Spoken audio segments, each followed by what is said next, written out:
Assalamualaikum dear student, how are you? Hope you all are fine.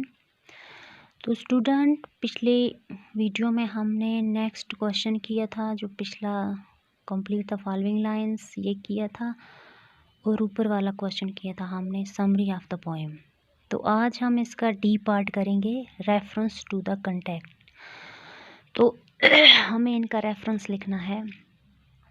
इसका A part है To love, kiss and embrace, for whom does the poet use these words? यानी poet ने ये word जो इस्तेमाल किए थे किसके लिए किए थे, ये हमें लिखना है। तो हमने इसका आंसर लिखा He used these words for his father, यानी उसने ये वर्ड्स अपने फादर, अपने बाप के लिए इस्तेमाल किए थे। तो आप इसका आंसर क्या लिखोगे?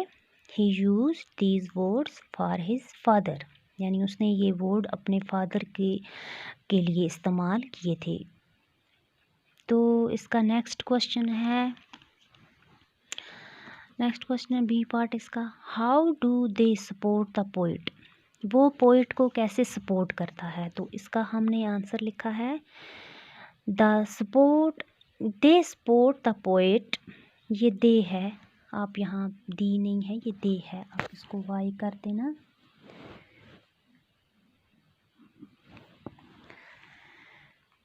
आप लिखोगे इसका they support the poet as they wear his life in all their best possibility.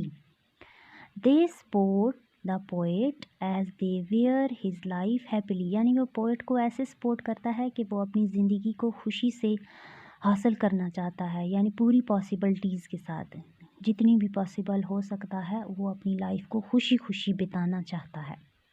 तो इसका ये आप ये आंसर लिखोगे। नेक्स्ट है इसका सी पार्ट है। सी पार्ट इसका है नेम द, ये है इसका C part, name the poet of this poem. तो इस जो पोएम है इसको लिखने वाला पोइट कौन है, उस पोइट का अपने नाम लिखना है। तो हमने इसका नाम लिखा Rabindranath Tagore is the poet of the poem. तो इस पोइट का लिखने वाला कौन है? रविंद्रनाथ टैगोर है, जिसने इस पोएम को लिखा है। तो ये एक पार्ट हो गया इसका। अब इसका दूसरा पार्ट है, दूसरा पार्ट इसका है for my neighbours to envy at time. तो इसका ए पार्ट है who are envious of the poem. Poet से कौन जलता है, यानी पोइट को देखकर किसको जलन होती है? तो इसका आंसर हमने लिखा the neighbours are envious of poet, यानी उसके जो नाइबर हैं, उसके जो पड़ोसी हैं, वो उससे क्या होते हैं? जलते हैं। तो इसका हमने ये आंसर लिखा the neighbours are envious of poet. ये हो गया इसका एक ए पार्ट। अब इसका बी पार्ट है। बी पार्ट इसका है वाई आर दे इनवेरियस, यानी उनको जलन क्यों होती थी, उसका रीज़न लिखना है हमें कि उनको जलन क्यों होती थी। तो हमने इसका आंसर लिखा है बेटा, हमने लिखा they are envious of the rise of the poet's fortune, यानी वो जलते थे पोइट की बुलंद किस्मत से, यानी उसकी जो किस्मत बुलंद किस्मत थी उसको देखकर उसके जो पड़ोसी थे वो जलते थे, उस चीज़ की उनको जलन होती थी। तो ये इसका कारण था कि इसीलिए वो इससे क्या होते थे?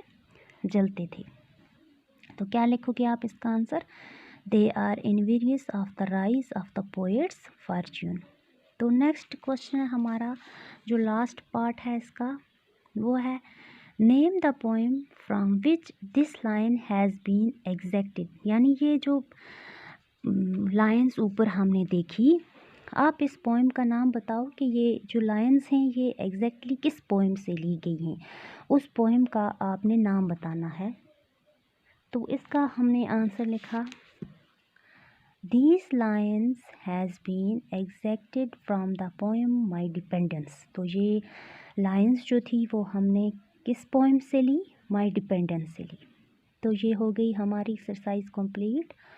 तो आप क्या करोगे बेटा, अपने नोटबुक पे ये सारे क्वेश्चन चढ़ाओगे, अच्छे से साफ साफ लिखोगे और फिर इनको याद भी करोगे।